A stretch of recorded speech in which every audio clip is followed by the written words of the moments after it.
Morning everyone. This class is about ovary and testis as endocrine glands. So what we are going to see in this class in the sense testis as an endocrine gland, what is Leydig or interstitial cells, what are the hormones which stimulate muscular growth, what are the hormones secreted by testis, ovary is the primary sex organ, and how to keep your ovaries healthy. Let us go into the class. Let us see the first organ, which is the testis. See, a pair of testes, what you are seeing is the testis. A pair of testes present in the scrotal sac of males. Okay, and it performs the dual function. One is as primary sex organ as well as the endocrine gland. It secretes the hormones, so it is called as endocrine glands.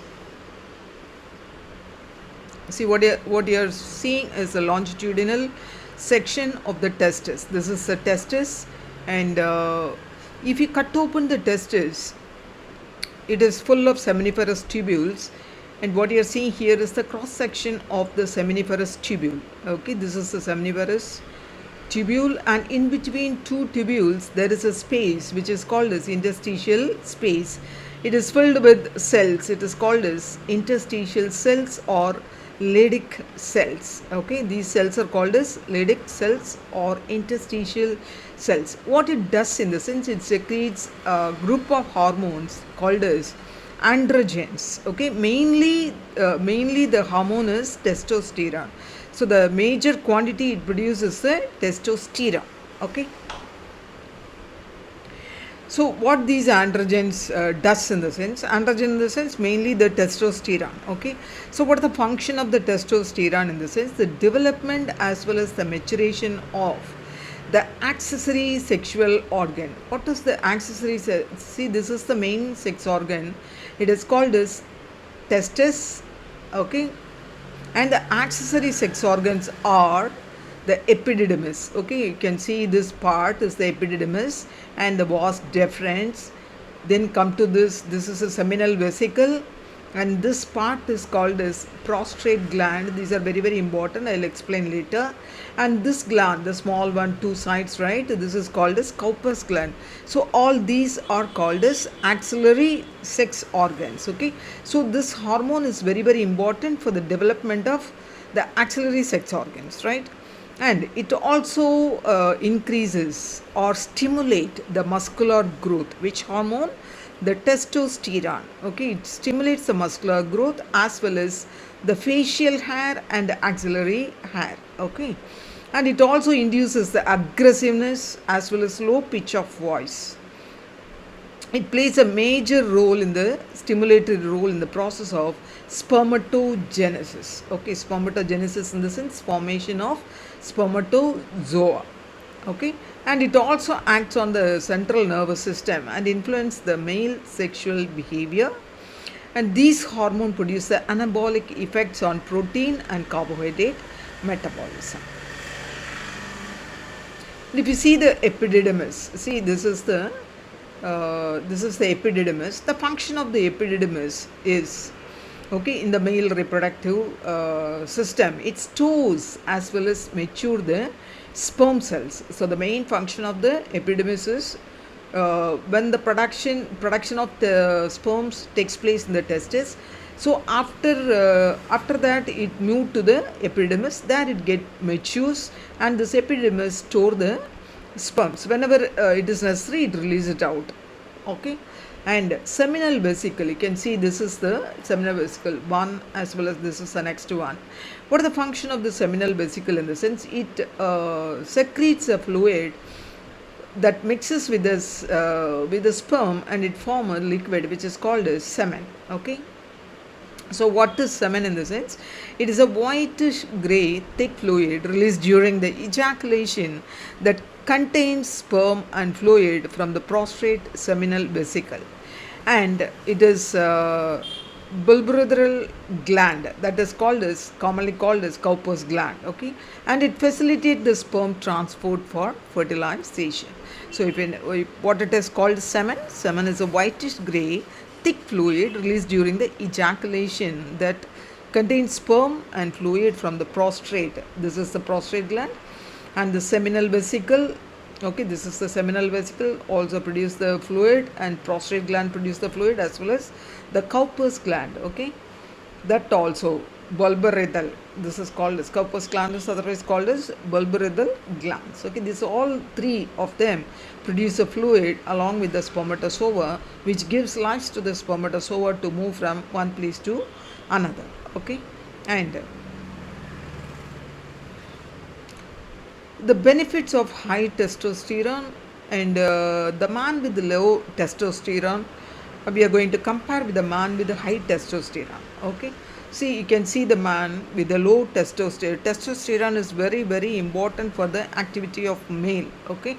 So this increases the risk of Alzheimer's disease. Alzheimer in the sense memory loss, okay, and less confidence. Person with less confidence. So this testosterone is a hormone which is very, very important for male, okay. If it is in low condition, so the man loses his confidence and his level is depressed, and he gets heart disease, okay, harder to gain the muscles and joint pains, and his energy level will be very low, and low sex drive, okay, all those things, and easier to store fat. So testosterone is very, very important for male, okay. This is a man with high testosterone. If he is having a high testosterone, he has more confidence and sharp. His memory is very, very sharp.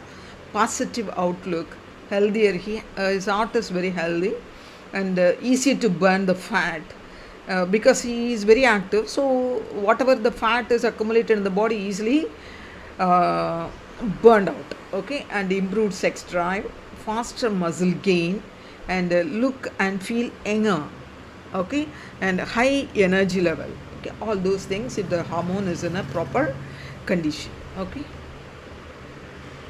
So what are the food materials if he has to take to keep his testosterone level in normal, in the sense badam, and this is green gram, all the grams or the pulses we can take, as well as blueberries, okay, pomegranate, cabbage, spinach, broccoli, oats, okay, and oranges, apple, ginger. Testosterone stimulates. See, this ginger stimulates the production of testosterone. Okay. So all these food materials are very, very important to improve your testosterone level. Apart from this, the testes secrete a few more hormones. What are those, in the sense? Anti-Mullerian hormone. Okay, it is secreted by Sertoli cells. See, you can see the cells. These cells are called as Sertoli cells. Okay, so these Sertoli cells are secrete a hormone which is called as anti-Mullerian hormone. Okay. Next one is activin and inhibin. These are the protein hormones and that regulate the production of follicle stimulating hormone from the pituitary, which is in turn influences the sperm production. Okay, so this hormone is also very, very important for the sperm production. What is that? Activin and inhibin. The other hormones, let us see. The testes also produce a small amount of other hormones, including progesterone and oxytocin, okay, which may have the roles in regulating the testicular function and spermatogenesis. Okay.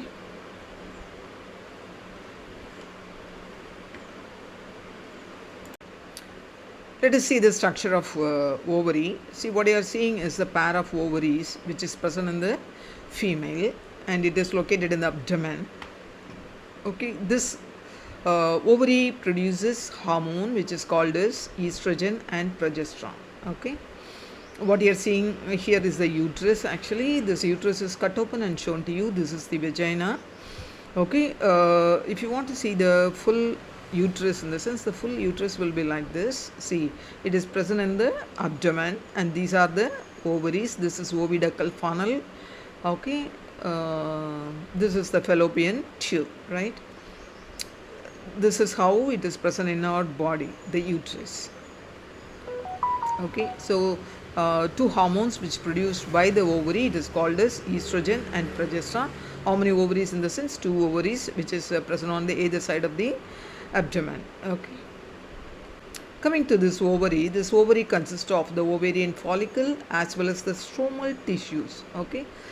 Estrogen is synthesized by this ovarian follicles. And after ovulation, what happened in the sense, the follicle converted into a structure, special structure that is called as corpus luteum. Okay, you can see this. See, this is the ovule, and this is the follicle, mature follicle. This is. So when it is completely mature, it comes towards the ovary wall, and it rupture and release the ovary outside. Okay. So after releasing, what happened? This structure become a different structure that is called as corpus luteum. Okay. This secrete a hormone that is called as progesterone. This secrete a hormone that's called as progesterone. This is very, very important hormone. Okay.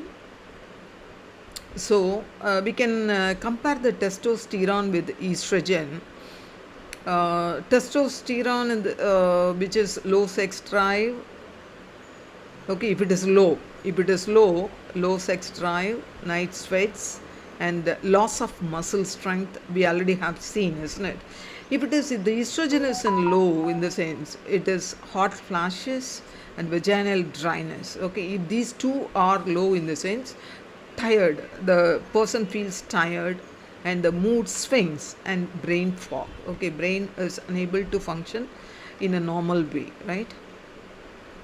And symptoms of high estrogen level. If the estrogen is high, what happens in the women, in the sense, swollen or tender breast, irregular period, and increased PMS symptoms, memory and sleeping issues, bloating or weight gain, headaches and mood swings, decreased sex drive. Okay, and men, if you see, it is infertility, erectile dysfunction, breast tissue growth, and so on. So how to improve the estrogen level, in the sense, by eating broccoli, garlic, okay, pulses, and gram. This is chickpea, and the fig,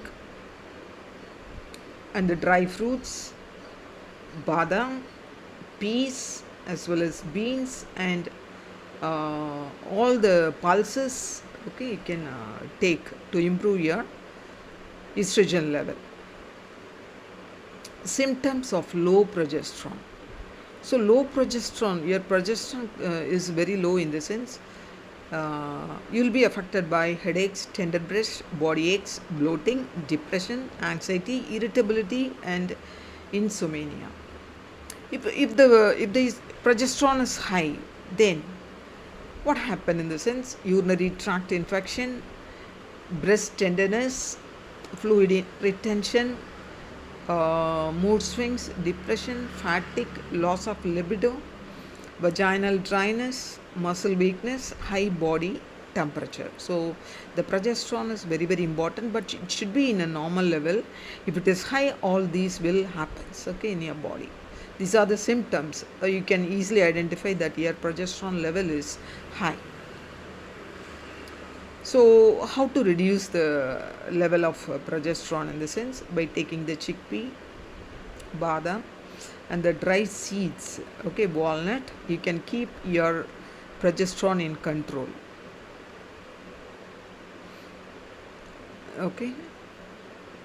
If the progesterone is low, you can take all those food material to keep your progesterone in a proper level. Let's recall. The Leydig cells or interstitial cells which are present in dash. Yeah, very good. It is in intertubular spaces. Okay, intertubular spaces.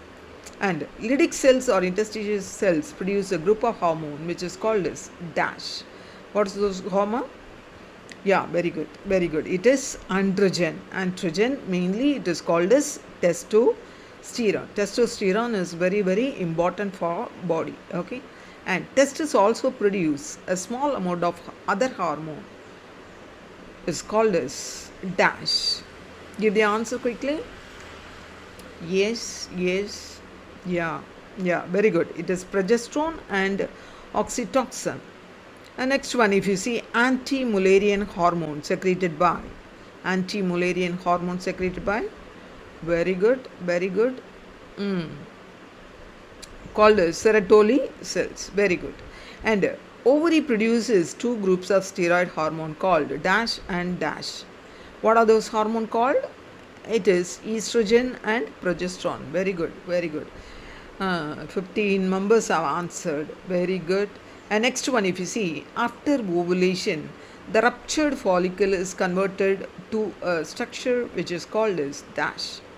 After ovulation, the ruptured follicle is converted into a structure called dash. What it is? Yeah, very good. It is corpus luteum. Corpus luteum. Very good, very good. Nearly almost everyone answered. Then, next one, give the answer quickly. Corpus luteum secretes a hormone which is called as dash. Corpus luteum. Yeah, quickly answer quickly. Yes, yes. Very good, very good. It is progesterone. Almost all have answered. Very good. Thank you so much. Subscribe this channel and share this video to your friends, those who are preparing for NEET examination. Thank you. Thank you so much.